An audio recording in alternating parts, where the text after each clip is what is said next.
lot of quizzical looks when I tell people that I'm collaborating on a dance project about climate change and ocean research.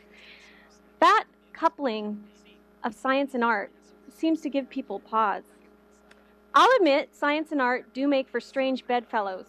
A good science experiment is concrete, measurable, and repeatable, striving towards a narrowing down or elimination of interpretations, while a good art piece opens you up, allowing for the possibility of an infinite number of interpretations.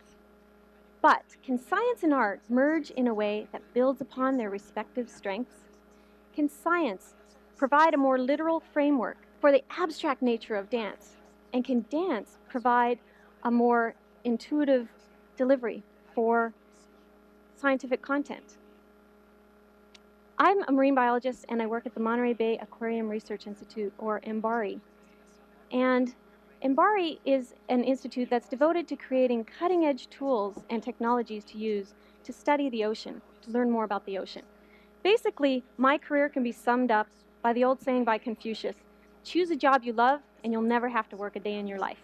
My two young daughters, however, are not dreaming of growing up to become deep-sea biologists like Mom, at least not right now. They want to be ballet dancers, which is how I met Fran Spector Atkins, artistic director and founder of SpectorDance. I was immediately impressed by the quality of the dance program at SpectorDance and began to look for ways to get more involved in that community. Little did I know just how involved I would be getting. Fran's passion for creating dance works that comment on significant local issues led us into a discussion on the possibility of advancing the understanding of ocean science through art. We began to envision a project that would utilize my science background and her artistic capacity, kind of combine our superpowers to raise awareness of declining ocean health.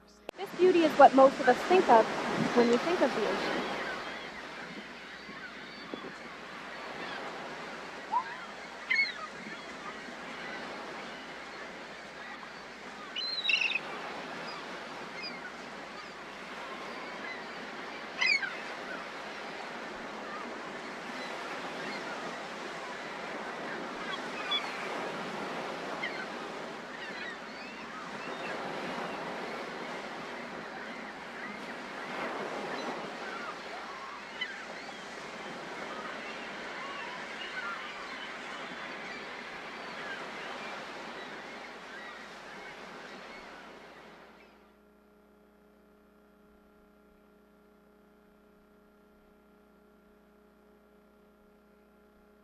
Yet we know there are unseen issues beneath the surface. So what are these issues?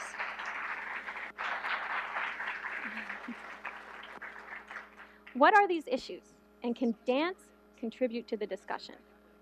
Well, to kickstart the process, I brought Fran to my workplace, MBARI, to meet with some of my colleagues. And she asked us what our research efforts were focused on. What were we most concerned about?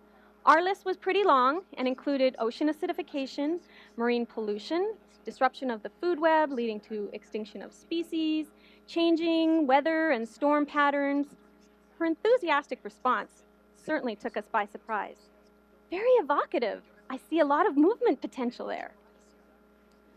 To be honest, we were all a little incredulous that those particular topics could be transformed into a dance performance.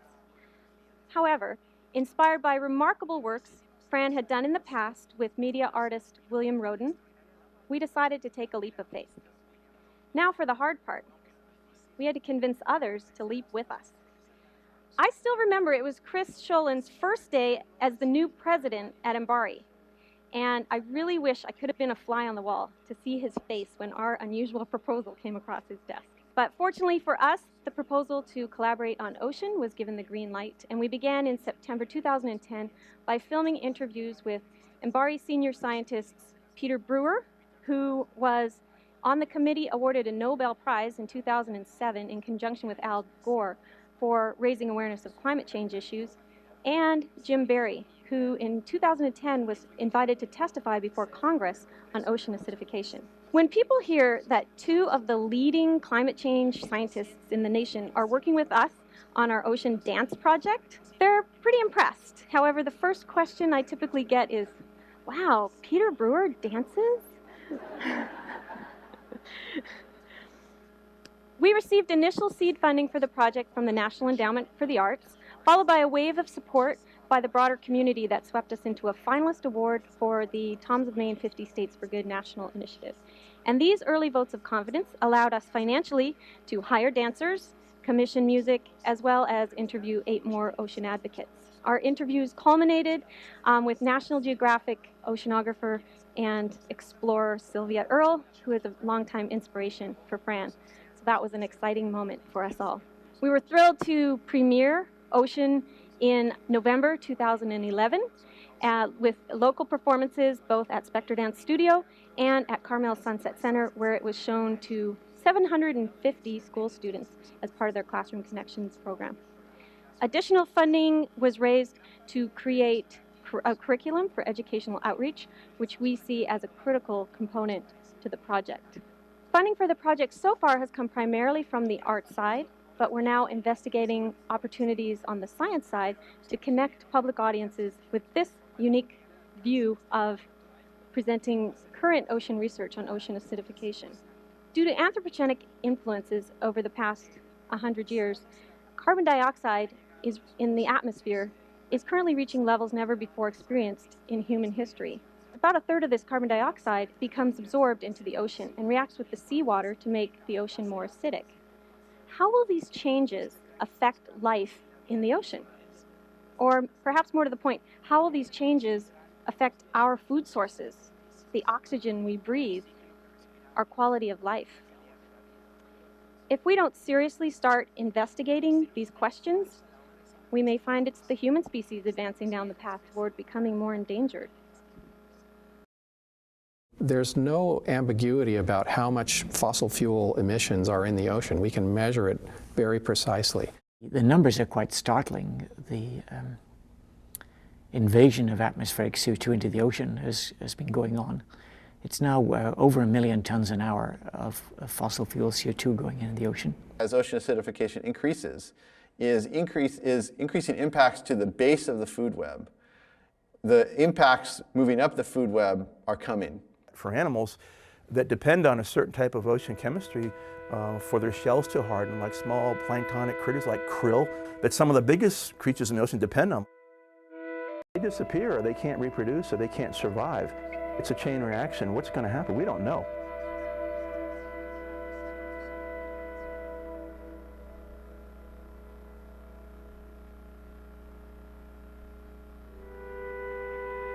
As we're looking around the world, we see a trend that the amount of oxygen in the deep water of the oceans is going down. And then you're trapped in a situation where you have less oxygen and more carbon dioxide. That's not a healthy situation.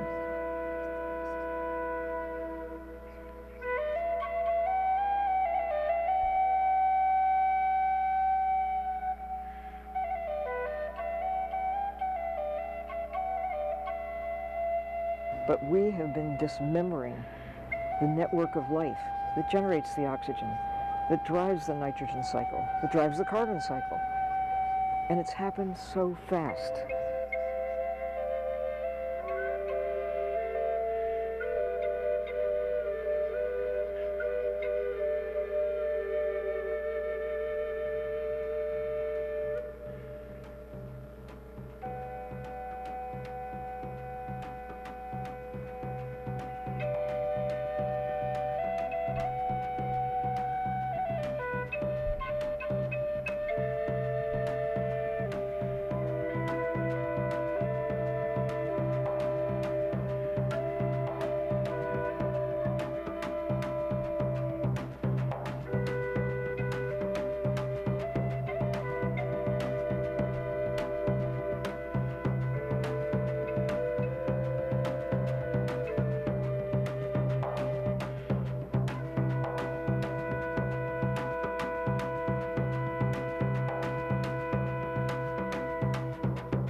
If you start to look at ecosystems that have lower biodiversity, typically they are more variable, they're less productive, and they're more prone to collapse.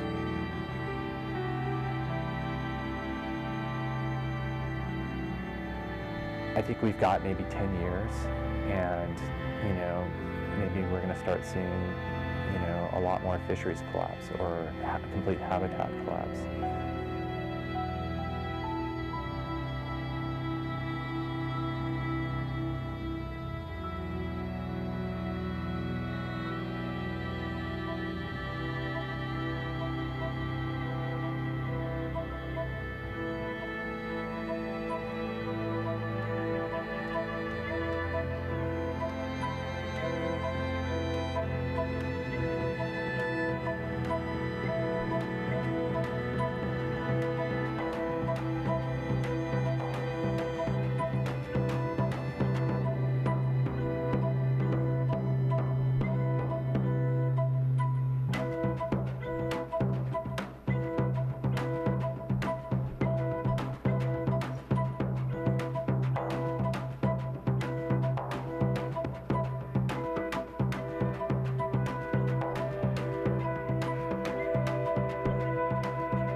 In just a few decades, since the middle of the 20th century, about 90% of many of the big fish are gone.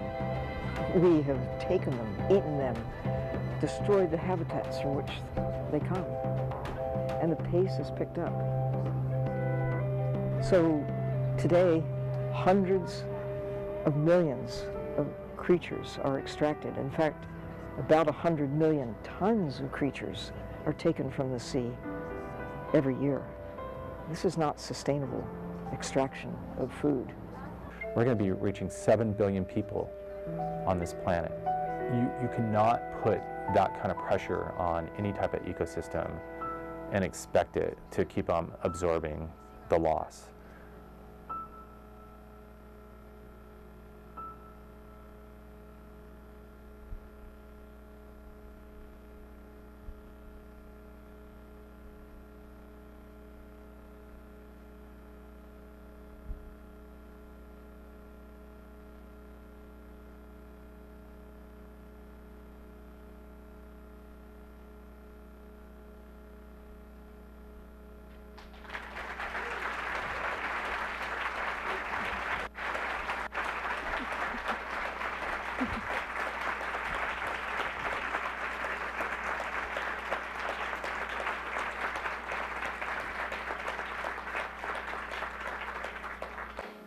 Due to time and obvious space constraints, we can only show you a small excerpt from the piece, but other sections of the piece do in fact deal with marine pollution, storm patterns, and yes, even ocean acidification.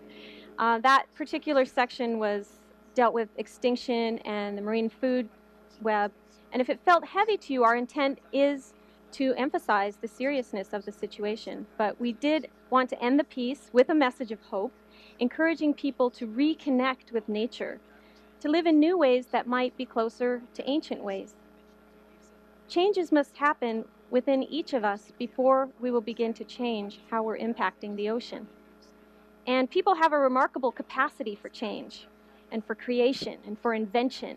And that is where the hope lies for the future. I'd like to share a couple of success stories with you. Last month, we presented Ocean out in Salinas, California for 1,300 middle and high school students. Now, due to the highly technical nature of the research we do at MBARI, the audience base our message reaches and resonates with can be somewhat limited. This was a very exciting opportunity to share our message with youth audiences just like my daughters, and in a really refreshing way, and they seemed to enjoy it. Full hour of ocean science research for a non-science focused audience. Here's some feedback. After the performance, I felt more powerful to encourage more people to help the ocean. Secondly, Ocean and SpectorDance has been invited recently to present Ocean at the Smithsonian in Washington, D.C. as part of Capitol Hill Ocean Week. Now this is a really exciting opportunity, and it really is a step in the right direction for one of Fran's goals, which is to showcase the power of dance to comment on the public debate about really relevant issues. So these types of opportunities might not have been possible without this unique partnership. We now know that change needs to occur on many levels in order to sustain a healthy ocean. But what we need are new ideas for generating this change. Ideas that may or may not work. Experimentation is risky. People might laugh at you. People might not get it. Pushing these boundaries is scary, but it's essential. And our vision is that this creative experiment, Ocean, will draw attention to these urgent ocean issues in an innovative way and provide broad audiences access to artistic and scientific excellence. Thank you.